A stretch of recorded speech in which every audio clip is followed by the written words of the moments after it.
up the phonograph.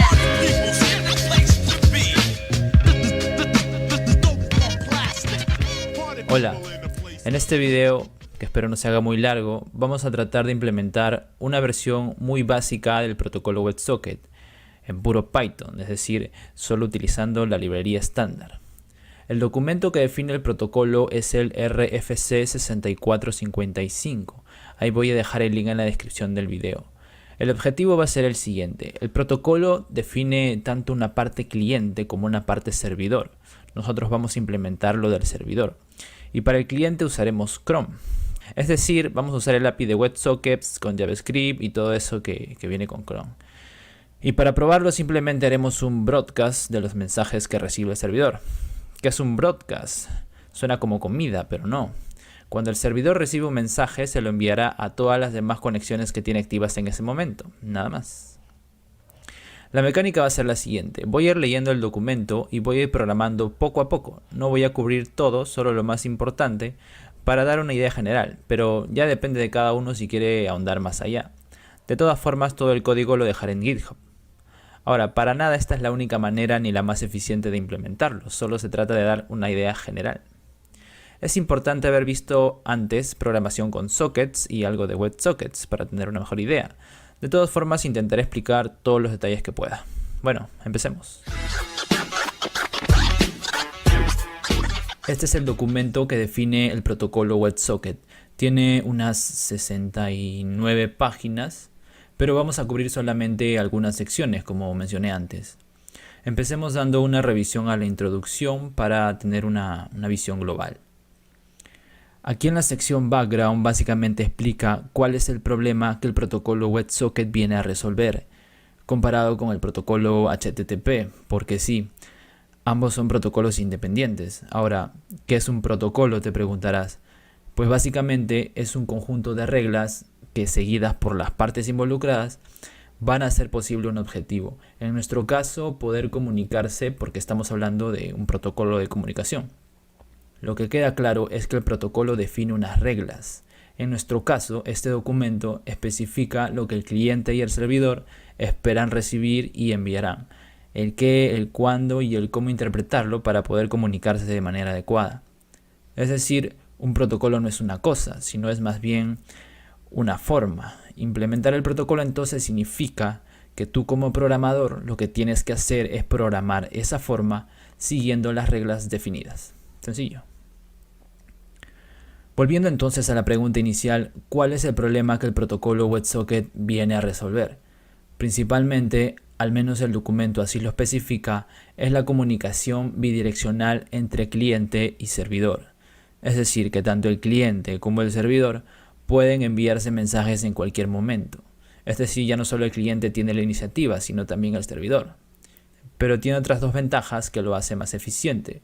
Primero, que solo utilizará una única conexión, lo cual será mejor que estar abriendo y cerrando conexiones, como en principio lo haría HTTP. Y por otro lado, eliminamos el overhead que implica enviar HTTP headers en cada petición, ya que los mensajes enviados por WebSocket son más simples. Revisemos ahora el overview de cómo funciona el protocolo. El protocolo se divide en dos partes o fases. El primero es el handshake y el segundo es el data transfer. El handshake, que puede ser traducido como apretón de manos, lo inicia el cliente. Es como el saludo, como una forma de decirle: oye servidor, vamos a empezar a usar WebSockets, por favor confírmame que estás listo para establecer una conexión y empezar a enviar datos siguiendo ese protocolo. ¿Y cómo lo hace? Pues lo que hace el cliente es enviar un request con los headers que podemos ver aquí. Y el servidor tiene que responder con estos headers que vemos aquí abajo. La parte más importante aquí es el header llamado SecWebSocketKey, el cual tiene un valor que vamos a transformar, como ya veremos más adelante, y lo devolveremos al cliente en el header SecWebSocketAccept. Con esto, tanto el cliente como el servidor confirmarían que están listos y podemos pasar a la siguiente fase, que es el data transfer o la transferencia de datos ya en sí misma. Entonces, esto va a ser lo primero que tenemos que programar. Otro header que llama la atención es SecWebSocketProtocol, que permite manejar subprotocolos. Pero esto es un tema que no vamos a ver en este video. También quisiera leer esta sección por si no quedó algunas cosas claras. La 1.7, relación a TCP y HTTP. Dice que el protocolo WebSocket es un protocolo basado en TCP independiente, como había mencionado antes, y su única relación con HTTP es la fase del handshake, que es interpretado por un servidor HTTP como un upgrade request. Es decir, que le vamos a decir al servidor HTTP que vamos a pasar del protocolo HTTP al protocolo WebSocket. Por defecto, dice, el protocolo WebSocket usa el puerto 80 para conexiones regulares y el puerto 443 para conexiones sobre TLS. Pero aquí también quiero mencionar que no veremos nada con TLS en este video. Bueno, ahora sí, programemos. Lo primero que vamos a hacer es comprobar que efectivamente recibimos esos headers que habíamos visto antes de parte del cliente como parte del handshake. Para ello he creado aquí una carpeta que se llama WS Protocol, en el cual van a estar todos los archivos con los que vamos a trabajar. Por cierto, voy a estar usando Python 3 y estoy usando en virtualenv. Vamos a crear entonces primero un archivo que se llame index.html. Aquí va a estar el código de nuestro cliente. Es un código sencillo, simplemente lo voy a copiar porque ya lo tengo aquí.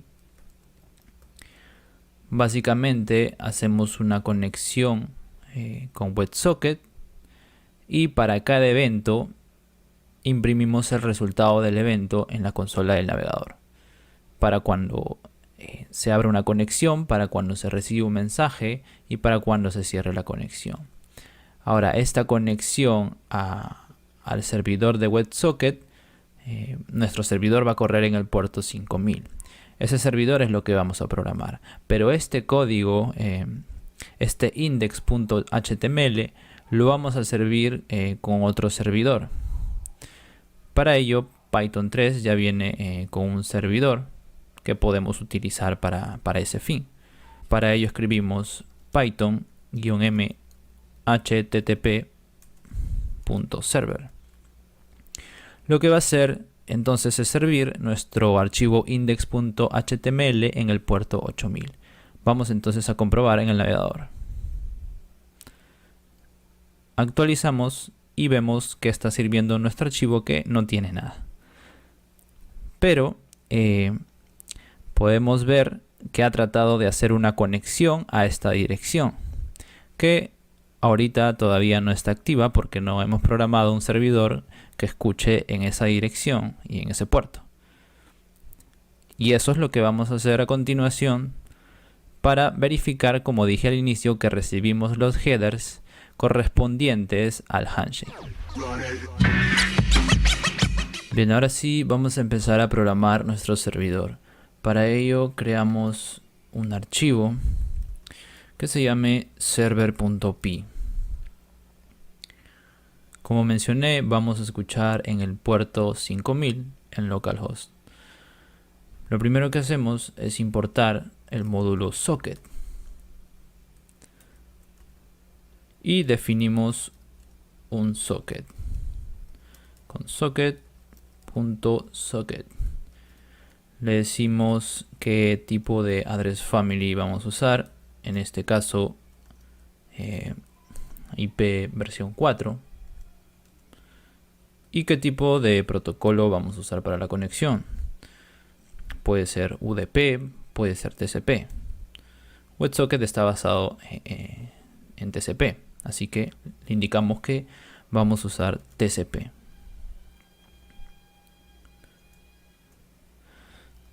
Definimos el puerto, que va a ser el 5000, y asociamos el socket al localhost y al puerto 5000. Le indicamos que vamos a escuchar conexiones o esperar conexiones. Vamos a poner un print para tener referencia de que vamos bien.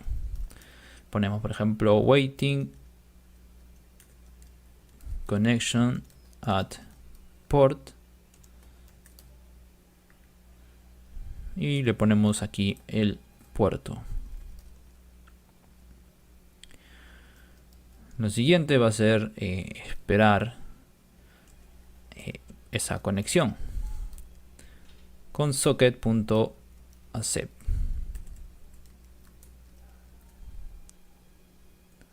Una vez se haya establecido una conexión TCP, vamos a indicarle la cantidad de bytes máximos que esperamos recibir antes de continuar a la siguiente línea de código. En este caso van a ser 4096. E imprimimos la data que hemos recibido. Y finalmente pues cerramos la conexión. En este caso, como simplemente es para probar, como dije al inicio, que estamos recibiendo los headers del handshake, solamente estamos esperando una conexión. Obviamente esto lo vamos a modificar para poder recibir más conexiones. Entonces guardamos y vamos a ejecutar esto en nuestro terminal.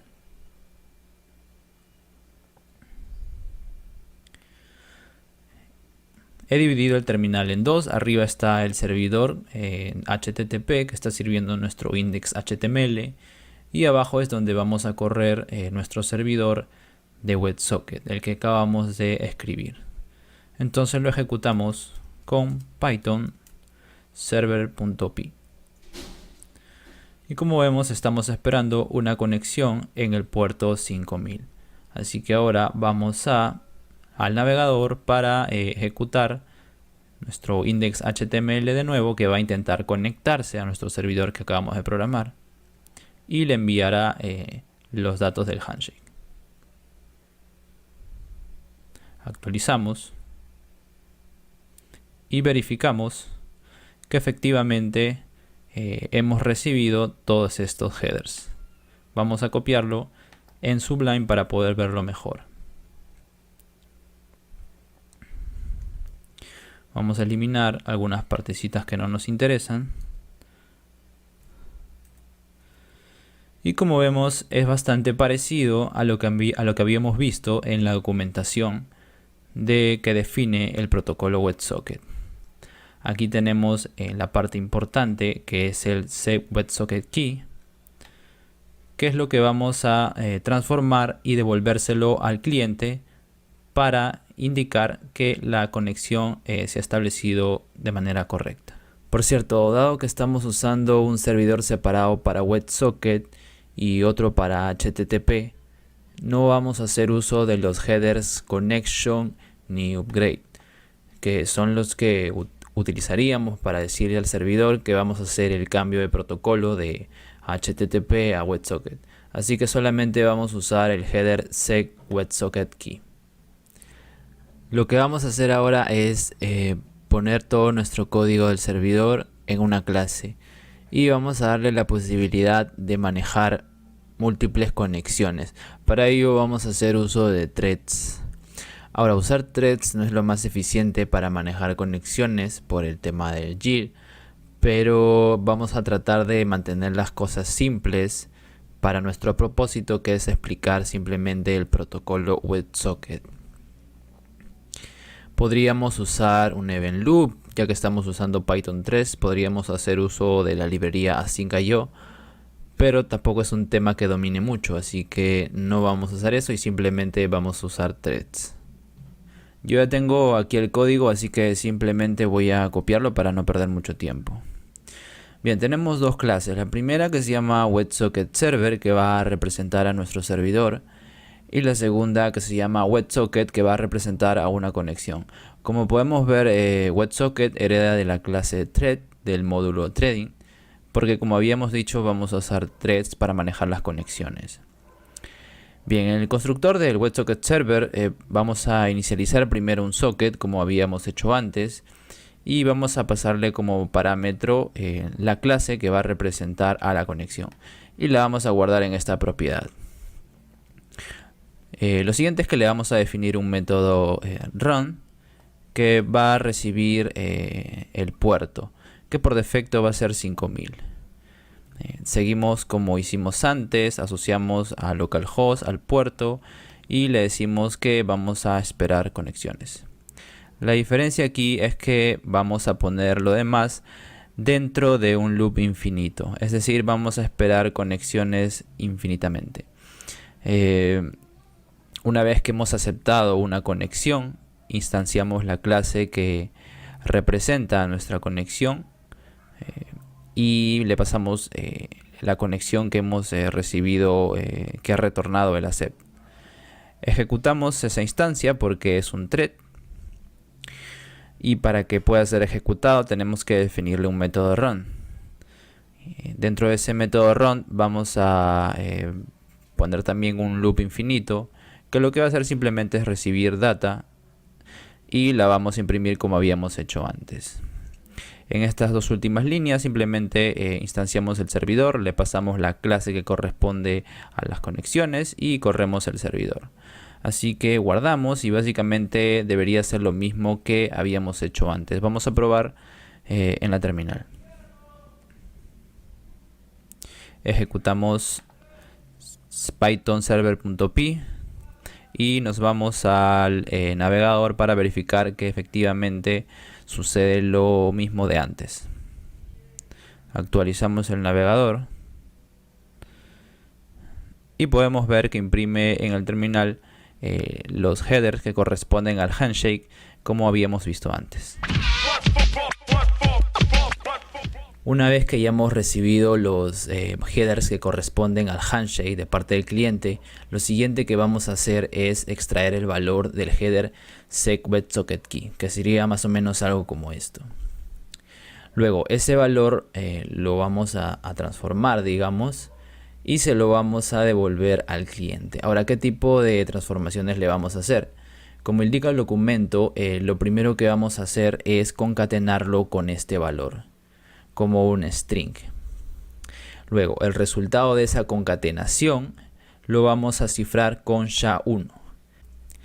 El resultado de eso lo vamos a codificar en base 64. Y finalmente ese resultado final lo vamos a devolver al cliente. Y con eso ya daríamos por establecida la conexión WebSocket. Bien, antes de definir el método que va a realizar todas las transformaciones que habíamos visto, vamos a definir algunas cosas. Primero vamos a definir algunos estados para la conexión. Estos van a ser conectando, abierto, cerrando y cerrado. Estos nos van a servir para ejecutar ciertos métodos en determinados momentos. Ya lo vamos a ver más adelante con más claridad. Vamos a definir también el valor que habíamos visto en la documentación, que es el que vamos a concatenar. Y también vamos a definir un template que va a corresponder a la respuesta que vamos a enviar al cliente con el valor resultante. Hay que tener en cuenta que esto todavía es una respuesta HTTP y aquí es donde vamos a reemplazar ese valor final. Bien, lo siguiente que vamos a hacer es definir nuestro método que va a hacer las transformaciones. Lo vamos a llamar OpenHandshake. Lo vamos a llamar OpenHandshake porque también hay un handshake que sirve para cerrar la conexión, pero eso lo vamos a ver más adelante. Pongámosle un pass por el momento. Lo siguiente que vamos a hacer es cambiar un poco aquí. Vamos a borrar esto, porque esto va a ser, digamos, parte del handshake. Y vamos acá a hacer unas condiciones. Si el estado de la conexión es conectando, o sea que se refiere a que todavía no se ha terminado de hacer el handshake, vamos a ejecutar el método OpenHandshake. Y ya, luego vamos a definir más estados aquí abajo, más condiciones, pero eso todavía lo vamos a hacer después. Entonces en el OpenHandshake vamos a hacer el código que corresponde a las transformaciones. Yo ya tengo aquí el código, lo voy a copiar y lo voy a explicar para hacerlo más rápido. Bien, lo primero que vamos a hacer, como habíamos visto, es recibir cierta cantidad de bytes. Como es Python 3, viene como tipo de dato byte, así que primero tenemos que decodificarlo para trabajarlo como string. Luego vamos a extraer con el módulo de expresiones regulares ese valor, sec.WebSocketKey. Una vez hemos extraído esto, hay que importar esta librería que vamos a usar, import re. Bien, una vez hemos extraído ese valor, lo vamos a concatenar con este valor que habíamos definido en antes, que está aquí. Una vez hemos hecho la concatenación, vamos a cifrarlo con SHA-1. Vamos a importar esta librería de aquí, que es donde podemos encontrar esa función. Import hashlib. Bien, el resultado de eso lo vamos a codificar en base 64. Así que vamos a importar también la librería o el módulo base 64. Una vez este resultado lo vamos a reemplazar en el template que habíamos definido antes, que está aquí. Así que esto es lo que vamos a enviar al cliente y aquí va a estar el resultado final de todas esas transformaciones. Lo enviamos con el método cnol y finalmente le cambiamos de estado a la conexión por open. Aquí no hemos definido el estado de la conexión, falta definir el estado. Listo. El estado al inicializar o al instanciarse la conexión va a ser de conectando. Bien, entonces con esto ya terminaríamos el handshake. Así que vamos a guardar y vamos a ejecutar este código para ver si funciona como corresponde. Ejecutamos entonces python server.py y vamos al navegador para ver que efectivamente el handshake se completa. Actualizamos y podemos ver que se ha ejecutado el método open, que es este de aquí, porque se ha confirmado la conexión. Entonces hemos completado el handshake.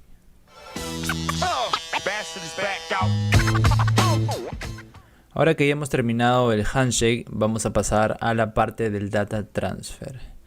Para ello lo primero que vamos a hacer es ver cómo se ve un mensaje enviado desde el cliente.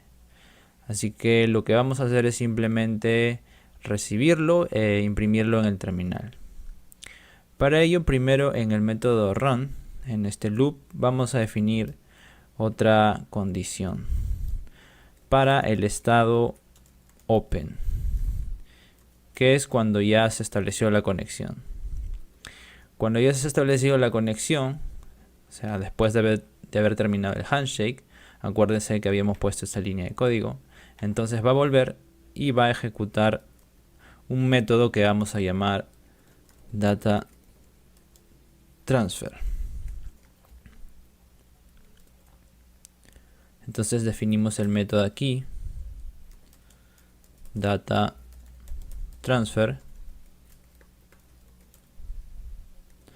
y lo único que vamos a hacer es algo parecido a esto. Simplemente vamos a imprimir en la terminal para ver qué es lo que recibimos.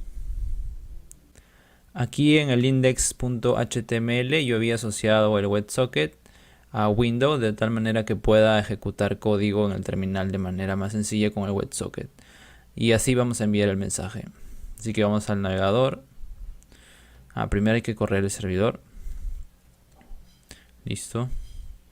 Actualizamos. Como habíamos visto antes, se ejecuta el evento onOpen. Y desde aquí tenemos acceso al WebSocket. Así que vamos a enviar un mensaje. Por ejemplo, hola. Enviamos. Y vemos que en el servidor hemos recibido este valor de aquí. Este valor ahora lo que vamos a hacer es ver cómo interpretarlo. Para ello vamos a ver primero la documentación para ver qué nos indica y luego vamos a programarlo. Para ver cómo interpretar esos bytes que hemos recibido, vamos a la sección Data Framing. Aquí es importante mencionar lo siguiente: el protocolo TCP opera sobre data string, es decir, sobre una corriente de datos, no sobre paquetes o mensajes. O sea, no tiene delimitado de cuándo una serie de bytes constituye una unidad de información válida para el receptor. Y es por ello que los protocolos que están por encima de TCP, como WebSocket en nuestro caso, deben definir esos límites. Para ello se utiliza el message framing o enmarcamiento de mensajes, el cual define esos límites. La traducción creo que lo deja bastante claro de qué significa. No hay una única manera de hacer eso, pero vamos a ver la que se plantea en WebSocket. Habiendo dicho eso, aquí en la documentación nos dice que la data en el protocolo WebSocket es transmitida usando una secuencia de frames. Lo que imprimimos en el terminal, por ejemplo, vendría a constituir un frame. Nos indica también que cada frame enviado por el cliente debería ser enmascarado. Ya veremos en un momento qué significa eso. Y si el servidor recibe un frame que no está enmascarado, debería cerrar la conexión. Por otra parte, el servidor no debería enmascarar los frames que envía al cliente. Si esto sucediera, el cliente tiene que cerrar la conexión. Bien, ahora veamos aquí en la sección 5.2 cómo está constituido un frame. Este gráfico nos muestra esa composición. A ver, el primer bit nos indica que este frame es el fragmento final de un mensaje. Este bit lo vamos a ignorar porque corresponde al tema de fragmentación y es otro tema que no vamos a tocar en este video. Los siguientes 3 bits pueden ser utilizados para el tema de extensiones del protocolo, pero también es un tema que no vamos a ver. Así que esos valores los vamos a leer, pero no vamos a hacer uso de estos. Ahora sí, en los siguientes 4 bits corresponden al opcode, que básicamente nos indica cómo vamos a interpretar lo que está contenido dentro de la sección Payload Data, que ahorita vamos a ver.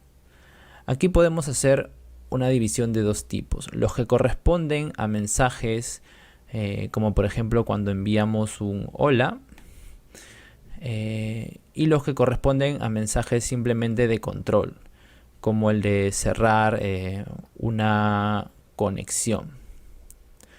Aquí podemos ver la lista de opcodes en hexadecimal. Hay algunos que están reservados y no se usan, como del 3 al 7 y del B al F. El siguiente bit nos indica si el payload data está enmascarado. Como habíamos mencionado, esto solo lo hará el cliente. Luego tenemos el payload length, que corresponde al tamaño del payload data. Aquí hay 3 casos, que va a ser lo siguiente. Lo primero que vamos a hacer es leer los primeros 7 bits. Si el valor de los 7 bits es entre 0 y 125, entonces ese va a ser el tamaño en bytes del payload data. Si el valor de los 7 bits es de 126, entonces leeremos los 2 siguientes bytes y lo interpretaremos como un entero sin signo. Y ese valor va a ser el tamaño en bytes que vamos a leer. Si el valor de los 7 bits es 127, entonces tomaremos los 8 siguientes bytes y lo interpretaremos como un entero sin signo. Y ese valor es el tamaño en bytes. Suena un poco complejo, pero en el código creo que va a quedar más claro. Lo siguiente es el masking key, que dependiendo si es un frame enmascarado o no, será de 0 o 4 bytes. Y con este valor enmascararemos el payload data del frame. Y finalmente el payload data, que es el valor de la data en sí misma, como el string hola en nuestro ejemplo anterior. Este se compone de extension data y application data, pero como mencioné no vamos a usar extensiones, así que el payload data sería equivalente a application data. Bien, Así que ahora vamos a programar esta lectura de todas las secciones de un frame. Lo vamos a destripar y leeremos su contenido. Bien, ahora vamos a agregarle un nuevo método que se va a llamar parseFrame, que se va a encargar de interpretar el frame como habíamos leído en la documentación. Vamos a hacer un cambio acá también en el método dataTransfer para que simplemente ejecute este nuevo método que vamos a definir. ¿Y qué vamos a hacer? Este método va a devolver dos cosas. Va a devolver el opcode y va a devolver la data que hemos transmitido. Así que lo que vamos a hacer con eso, simplemente en principio, es imprimirlo como estamos haciendo antes para verificar cosas. Vamos entonces a definir este método parseFrame. Yo lo tengo aquí, así que lo voy a copiar y lo voy a pegar y lo voy a explicar para no demorarnos mucho. Es un poquito largo, pero vamos a leerlo. Esto hace lo que habíamos escrito antes en el documento. Lo primero que hacemos es leemos 2 bytes. De esos 2 bytes tomamos el primer byte y con esta línea de código extraemos el primer bit que corresponde al fin. Hacemos lo mismo con los siguientes 3 bits que corresponden a RCB1, 2 y 3, que son usados para las extensiones. Pero como había mencionado antes, no vamos a tocar el tema de extensiones ni de fragmentación. Así que estos 4 valores, lo voy a dejar aquí simplemente por referencia. Lo siguiente que vamos a hacer es leer los siguientes 4 bits del primer byte que van a corresponder al opcode. Y finalmente, lo siguiente es extraer el primer bit del segundo byte con esta línea de código que va a indicar si está o no enmascarado. Hay que recordar que si no estaba enmascarado teníamos que cerrar la conexión. Así que voy a definir un método acá que se llame crossHandshake, que se va a encargar del proceso para cerrar la conexión. Y este valor que está aquí, por el momento no lo voy a explicar, lo explicaré después cuando entremos ya a la parte del close handshake. Bien, bueno, entonces lo siguiente que hacemos es leer el payload length. Para ello leemos los siguientes 7 bits del segundo byte. Y como mencioné, si era de 0 a 125, entonces ese es el valor o la cantidad de bytes que vamos a leer. Lo cual, con esto extraeríamos esa cantidad. Pero si el payload length es de 126, entonces vamos a leer 2 bytes más y lo vamos a interpretar con esta línea de código como un entero sin signo. Eso se lo vamos a sumar al payload length y toda esa cantidad es la que vamos a leer para extraer el payload data. Si es de 127, el valor de aquí, ya no vamos a leer 2 bytes sino 8 bytes y hacemos el mismo proceso y leemos la cantidad resultante de la suma aquí.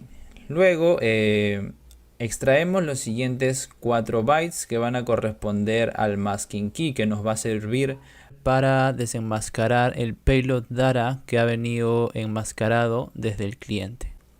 Así que para ello ejecutamos a continuación un método que se va a llamar onMask.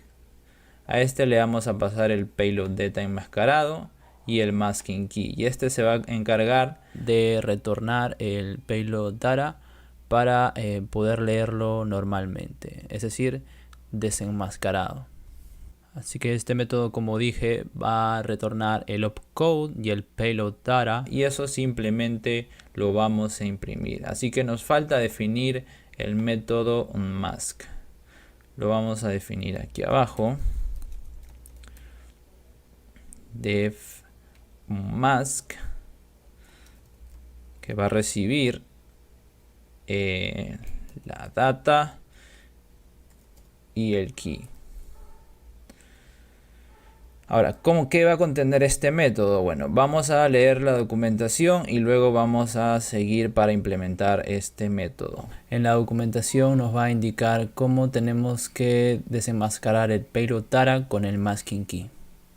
En la sección 5.3 entonces nos indica cómo vamos a desenmascarar la data. Tenemos dos datos. Tenemos dos partes, la data y el key. I va a representar a una posición en la data y J va a representar a una posición en el key. Ahora, ¿cómo obtenemos J a partir de I? Haciendo I módulo 4. Entonces vamos a tomar el byte en la posición I de data y el byte en la posición J del key. Y vamos a hacer un sort con esos dos valores. Y el resultado va a ser el byte ya desenmascarado. Vamos a hacer eso con todos los bytes de la data y la unión de todas esas operaciones, porque va a estar dentro de un loop, va a ser entonces finalmente toda la data desenmascarada. Vamos a verlo en código. Para ello entonces vamos a copiar el método porque yo ya lo tengo aquí. Como dije, hacemos un loop sobre cada byte de la data.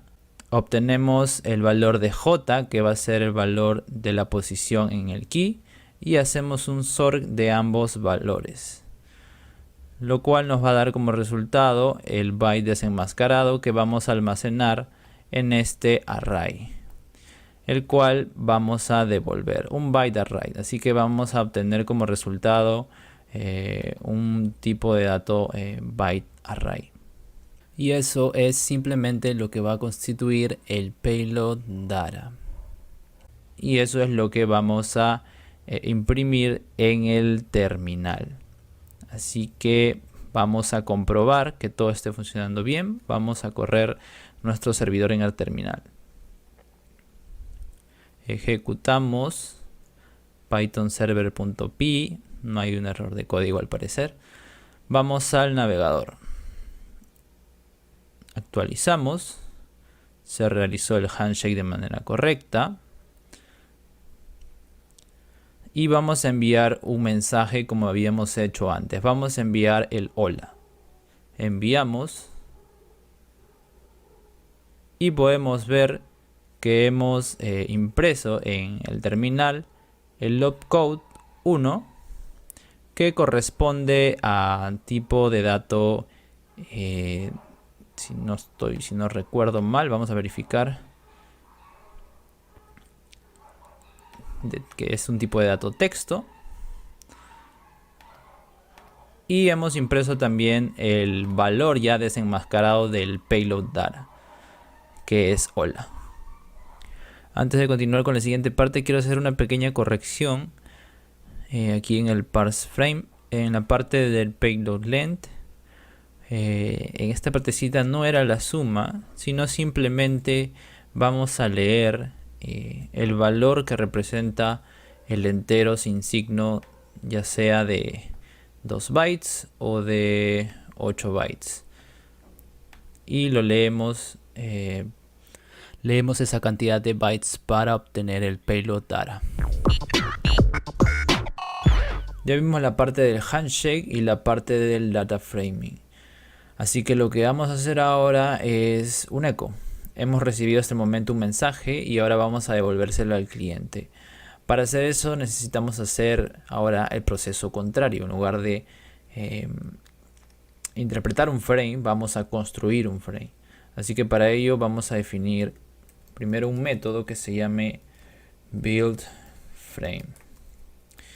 Este método va a recibir dos parámetros. El primero, el payload data, que es lo que vamos a enviar, y el opcode. El opcode, como habíamos visto, son una serie de valores que, para no trabajarlos como literalmente, vamos a definirlos aquí en la misma clase. Los voy a copiar aquí. Como habíamos visto, eran del 1 o del 0 al 15. Algunos están reservados, como habíamos visto en la documentación. Bien, regresamos al método entonces buildFrame. Este método lo voy a copiar y lo voy a explicar. Bien, vamos a construir el frame. Lo primero que hacemos es construir los primeros 8 bits. El primer bit, como habíamos visto, es el fin. Los siguientes 3 bits corresponden al RCB, que tienen que ver con la extensión del protocolo, pero no estamos usando eso, así que van a ser 0. Y el siguiente es el opcode, que lo vamos a pasar como parámetro. Entonces acá ya tenemos los primeros 8 bits. El siguiente bit es el mask bit, que indica si el payload data está enmascarado o no. Y como habíamos leído, el servidor no envía datos enmascarados, solamente el cliente. Lo siguiente que hacemos es leer el tamaño del payload data, y en base a eso tenemos 3 casos. Si es menor a 125, entonces simplemente unimos con los 8 bits anteriores el mask bit y el tamaño de bytes del payload data. Si el tamaño es mayor o menor o igual a 2 a la 16, que es el tamaño que podemos obtener leyendo 16 bits, lo que vamos a hacer es indicarle, o vamos a unir más bien, el max bit con el valor de 126 y con el tamaño como un unsigned short, que en C serían 2 bytes, como habíamos visto también en la documentación. Si el tamaño es menor o igual a 2 a la 64, es decir que podemos usar 64 bits para leer, o necesitamos más de 16 bits para leer el tamaño del payload data, lo que vamos a hacer es unirlo con el mask bit también, con el valor 127, y en este caso lo vamos a indicar como un unsigned long, que vendrían a ser 8 bytes. Y bien, el resultado final entonces sería la suma de todas estas operaciones más el payload data, que es la data en sí misma. El siguiente cambio que vamos a hacer entonces es la parte del eco. Vamos a modificar acá donde dice data transfer, y aquí es donde vamos a enviar de vuelta lo que habíamos recibido. Para ello primero vamos a construir el frame con nuestro nuevo método self-build-frame. Le pasamos el payload data que recibimos y el opcode que recibimos. Y eso se lo enviamos de vuelta de la siguiente manera con el método sendAll del socket. Y con esto ya tendríamos, si todo sale bien, un eco. Vamos a correr nuestro servidor para ver si todo está bien. Actualizamos nuestro navegador y vamos a enviar un mensaje a ver si lo recibimos de vuelta. Como podemos ver, enviamos el mensaje y hemos recibido de vuelta el mensaje porque se ha ejecutado el evento onMessage de nuestro WebSocket. Ya tenemos el handshake y ya podemos enviar y recibir frames. Lo que falta por hacer para completar el ciclo es cerrar una conexión. Vamos a ver qué es lo que nos dice el documento sobre ello. En la sección 7 es donde se define ese proceso. En principio dice que cerrar la conexión implica cerrar la conexión TCP. y que en condiciones normales esto debería ser hecho por el servidor. Indica que un ejemplo de un cierre limpio en C es usando el método shutdown, pasándole el valor shutwr, llamar el método receive para leer los datos que hayan quedado y finalmente ejecutar el método close del socket.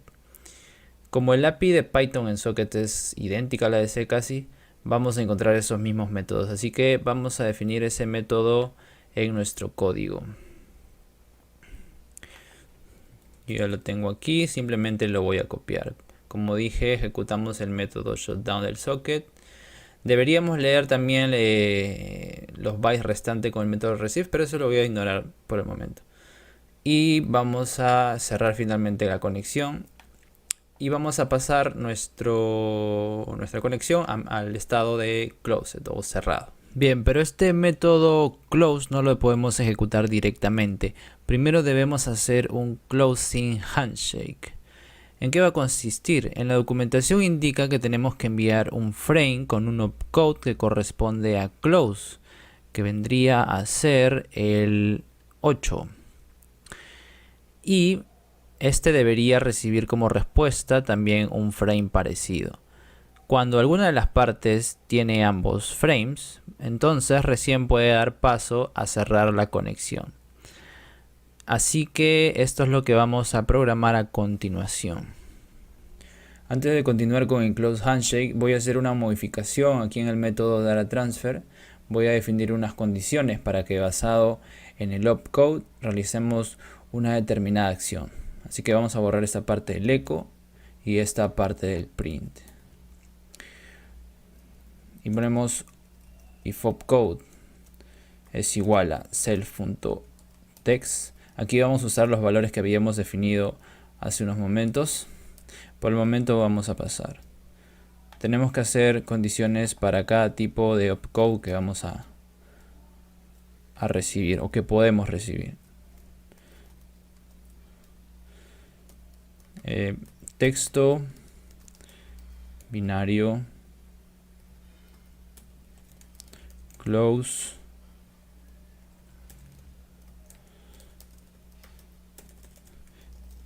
ping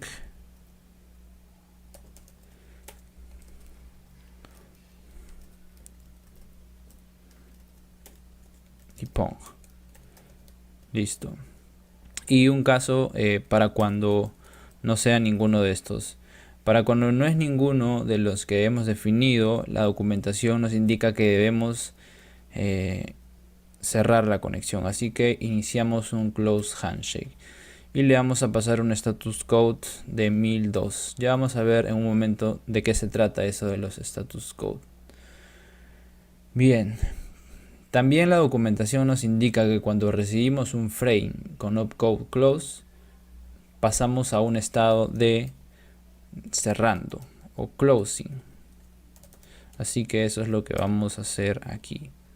Self.closing. Bien, ahora sí vamos a definir nuestro método close handshake. Va a recibir como parámetro el status code, que va a ser un valor que por defecto le vamos a poner 1000. Ahora, ¿qué es el status code? Es como dije, un valor que va a indicar el motivo por el cual se va a cerrar la conexión. Ahí en la documentación está la lista de valores y qué significa cada uno. Bien, antes de continuar programando nuestro método, quiero que notemos dos cosas. Tenemos dos situaciones. Una cuando el cliente quiere cerrar la conexión y otra cuando nosotros, como el servidor, queremos cerrar la conexión. Si el cliente quiere cerrar la conexión, entonces va a enviar un frame con un opcode close. Y nosotros tenemos que responderle con un frame también con un opcode close. Si nosotros iniciamos ese proceso, nosotros vamos a enviarle un frame con un opcode close y tenemos que esperar a que nos responda con un frame con un opcode close. ¿Y cómo vamos a hacer todo eso, ese laberinto? Lo vamos a hacer simplemente con este mismo método. ¿Y cómo podemos ver esos dos casos?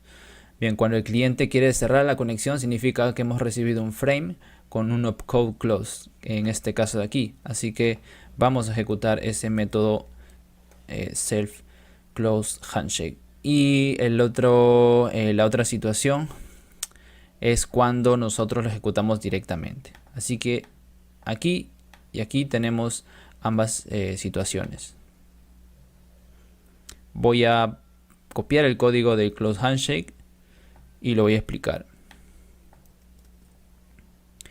Cuando hemos recibido un frame con un opcode close, lo primero que hacemos es establecer que el estado de nuestra conexión está en closing. Y ejecutamos este método. Así que lo que va a pasar es que se va a ejecutar esta parte y esta parte. Esto de aquí no. ¿Y qué va a hacer esa parte? Simplemente vamos a construir un frame. El payload data va a ser el status code y el opcode va a ser close. Y se lo enviamos y cerramos la conexión. Por otro lado, cuando ejecutamos este método directamente, va a ser lo mismo, pero adicionalmente, como estaba en open y no en closing, vamos a pasar a closing y con un loop infinito vamos a esperar a que el cliente nos responda con un frame con un opcode close. Y una vez que lo tenemos, simplemente salimos del loop y cerramos la conexión. Así que con esto, que parece un poquito confuso, con más detenimiento si quieren lo pueden revisar, pero con esto ya tendríamos la parte de cerrar las conexiones. Antes de continuar con la parte final, que sería lo del broadcast, vamos a definir unos métodos que actuarían como eventos cuando suceden ciertas cosas. Por ejemplo, cuando recibimos un mensaje, cuando se conecta un nuevo cliente y cuando se desconecta un cliente. Estos métodos los vamos a escribir aquí, los voy a copiar. Los voy a dejar por el momento como no implementados. Pero estos los vamos a usar en unos momentos porque vamos a heredar esta clase para hacer el código un poco más limpio. Ahorita lo vamos a ver. Pero quiero que quede claro que estos tres métodos van a ejecutarse en diversas circunstancias. Por ejemplo, cuando recibamos un payload, un frame con un opcode de texto, vamos a ejecutar el método onMessage. Y le vamos a pasar el payload data, pero ya decodificado. Porque hay que recordar que recibimos tipo de dato bytes. Si por otro lado recibimos bytes, también vamos a ejecutar el método onMessage, pero simplemente le vamos a pasar el payload data sin decodificar. Bien, otro evento que puede suceder es cuando conectamos, cuando terminamos de hacer la conexión con un nuevo cliente. En ese caso vamos a ejecutar el método self.onConnect. Y finalmente, cuando se haya cerrado una conexión, vamos a ejecutar el método onDisconnect. Y si ya terminó de hacer todo eso, o sea, digamos que esto pasa por estos tres estados como un ciclo de vida de la conexión. Una vez que termine de pasar por estos estados, se cierra este thread. Para continuar con la parte del broadcast, lo que tenemos que hacer es tener un registro de todas las conexiones activas para poder enviarles mensajes a todos. Para ello entonces vamos a reescribir el método new, que se ejecuta antes de init, que lo que hace es instanciar la clase. Cada vez que obtenemos una instancia, guardamos en una lista que vamos a llamar connections y ahí agregamos cada instancia generada, de tal manera que tenemos acceso a la lista de conexiones desde cualquier conexión. Lo siguiente que vamos a hacer entonces es definir un método que se llame broadcast, que lo que va a hacer simplemente es enviar un mensaje a todas las conexiones activas en ese momento. Voy a copiarlo, aquí está. Simplemente recibimos un mensaje que puede ser un string o pueden ser bytes. No puede ser otra cosa. Si es un mensaje de otro tipo, vamos a lanzar un error de que el mensaje tiene que ser o bien string o tiene que ser bytes. Si el mensaje es de tipo string, entonces el opcode es de tipo texto y vamos a codificar el mensaje en UTF-8. Si es de tipo byte, simplemente no lo codificamos y lo mandamos así. Y construimos el frame con estas variables. Una vez tenemos el frame, recorremos cada conexión y se lo enviamos con el método sendAll. Y con eso ya tendríamos listo nuestro método broadcast. Bien, lo siguiente entonces que vamos a hacer es separar un poco nuestro código para que quede mejor. Vamos a crear un archivo que se llame app.py, que es el que va a hacer uso de toda nuestra lógica que hemos programado aquí. Así que, y va a implementar estos métodos que habíamos definido aquí. Así que lo primero que hacemos es heredar, o que diga importar esas clases. Vamos a llamar a nuestra clase de nuestra aplicación. Se va a llamar WebSocketEvents, por llamarlo de alguna forma, se puede llamar como sea. Y va a heredar de WebSocket. Y aquí es donde vamos a definir los tres métodos. ¿Qué van a hacer estos tres métodos? Voy a copiar y lo voy a explicar. Cuando recibamos un mensaje, vamos a ejecutar el método broadcast, que tiene acá la clase WebSocket, que como habíamos visto, envía un mensaje a todas las conexiones activas en ese momento. Si recibimos una nueva conexión, simplemente vamos a imprimir en el terminal cuántas conexiones hay. Y si se desconecta, vamos a imprimir close. Podemos hacer ya cualquier cosa en estos métodos. Ya depende de cada uno. Y la parte de inicialización, vamos a borrarla de aquí. Y vamos a pegarla aquí porque ya es parte de nuestra aplicación. Esta clase ya no va a ser WebSocket, sino va a ser WSEvents. Y simplemente corremos nuestro servidor. Así que ya aquí debería estar funcionando nuestro broadcast. Así que vamos a probar. Ejecutamos ya no server.py, sino app.py. Yo he abierto aquí dos ventanas del navegador para hacer la prueba del broadcast. Actualizamos una. Y como habíamos indicado, va a imprimir 1. Por el hecho de que aquí en el método onConnect estamos imprimiendo la cantidad de conexiones activas. Así que por lo tanto, si actualizamos debería imprimir 2. Porque tenemos 2 conexiones. Verificamos y si efectivamente está aquí el número 2. Bien, entonces ahora vamos a probar el broadcast. Voy a enviar un mensaje desde una de las ventanas y deberían recibirlos ambas ventanas. Enviamos hola. Y como podemos ver, se ha impreso en la consola del navegador la data que hemos recibido del servidor, que en este caso ha sido el mensaje hola. Y bueno, con eso ya hemos terminado nuestro broadcast y aquí hemos terminado de programar nuestro servidor de WebSocket.